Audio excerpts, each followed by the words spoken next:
Salam, selamat pagi, Bapak, Ibu, dan saudara-saudari yang saya kasihi dalam Yesus Kristus. Sebelum kita mendengarkan firman Tuhan, marilah kita berdoa. Kasih karunia dan damai sejahtera dari Allah Bapa kita dan dari Tuhan Yesus Kristus menyertai kamu sekalian. Amin. Bapak, Ibu, dan saudara-saudari yang saya kasihi, renungan kita pada hari Rabu, tanggal 13 Agustus 2025, diambil dari Filipi pasal 4 ayat 6. Beginilah firman Tuhan. Janganlah hendaknya kamu khawatir tentang apapun juga, tetapi nyatakanlah dalam segala hal keinginanmu kepada Allah dalam doa dan permohonan dengan ucapan syukur. Demikianlah pembacaan firman Tuhan. Bapak, Ibu, dan saudara-saudari, di dalam kehidupan ini kita sering sekali diperhadapkan dengan hal-hal yang bisa membuat kita khawatir. Mulai dari pekerjaan yang mungkin saat ini tidak ada kepastian, masalah keluarga, kesehatan yang menurun, hingga rasa takut menghadapi masa depan yang belum jelas.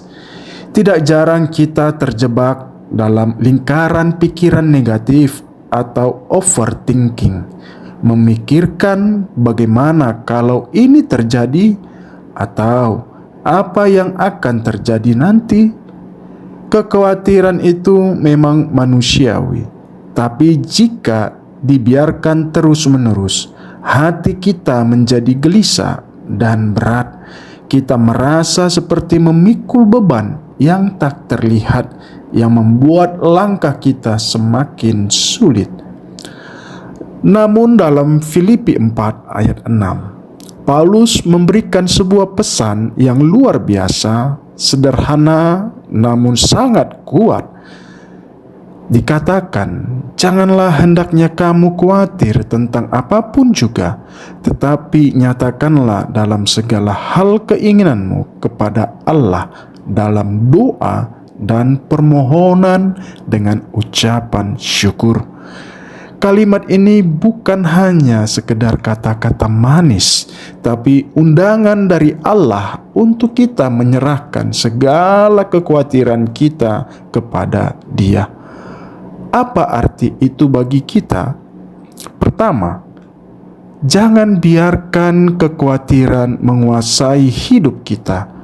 Tuhan tahu kita manusia yang mudah cemas, tapi Dia juga mengingatkan bahwa kita tidak diciptakan untuk hidup dalam kekhawatiran atau ketakutan. Ada cara lain yang jauh lebih baik, yaitu berdoa. Kedua, doa bukan hanya sekedar permintaan. Doa adalah cara kita berbicara kepada Allah, menunjukkan apa yang ada dalam hati kita secara jujur. Kita boleh mengungkapkan segala rasa takut, bingung, dan lelah. Tuhan tidak marah atau kecewa. Dia justru ingin kita datang kepadanya, bercerita, dan menyerahkan semuanya. Ketiga, Paulus menambahkan kita harus berdoa dengan ucapan syukur. Ini mungkin bagian yang paling sulit, apalagi ketika masalah sedang menumpuk. Tapi ucapan syukur menunjukkan bahwa kita percaya Tuhan sudah bekerja, meskipun kita belum melihat hasilnya. Syukur mengubah hati kita dari takut menjadi percaya, dari gelisah menjadi damai. Bayangkan ini seperti kita membawa sebuah beban berat kepada Tuhan. Kita berkata, Tuhan, aku tidak tahu harus bagaimana. Aku lelah dan takut. Lalu kita meletakkan beban itu di tangannya. Tuhan memegangnya dengan lembut dan berkata, percayalah, aku yang akan memikul untukmu. Ketika kita mulai berdoa dengan syukur, hati kita mulai tenang, seperti air yang tenang setelah badai.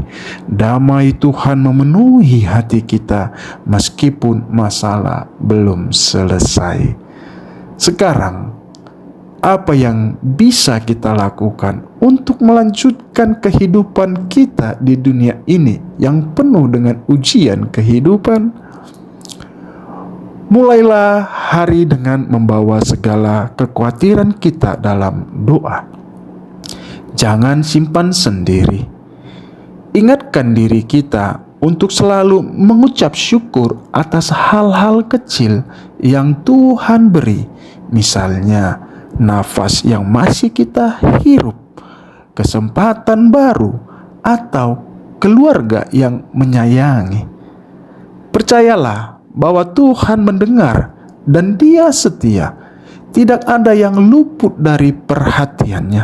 Jika rasa khawatir datang lagi, katakan pada diri kita, aku menyerahkan semua ini pada Tuhan. Aku tidak perlu takut. Amin. Mari kita berdoa. Ya Bapa Tuhan kami yang penuh kasih, terkadang kami merasa takut dan khawatir menghadapi hidup ini. Kami ingin belajar menyerahkan semuanya padamu, membawa segala beban kami dalam doa. Tolong kami untuk selalu mengucap syukur walau keadaan sulit. Berikan kami damai sejahtera-Mu yang melampaui segala akal. Terima kasih karena Engkau selalu mendengarkan dan menjaga kami. Di dalam Yesus Kristus Tuhan kami. Amin.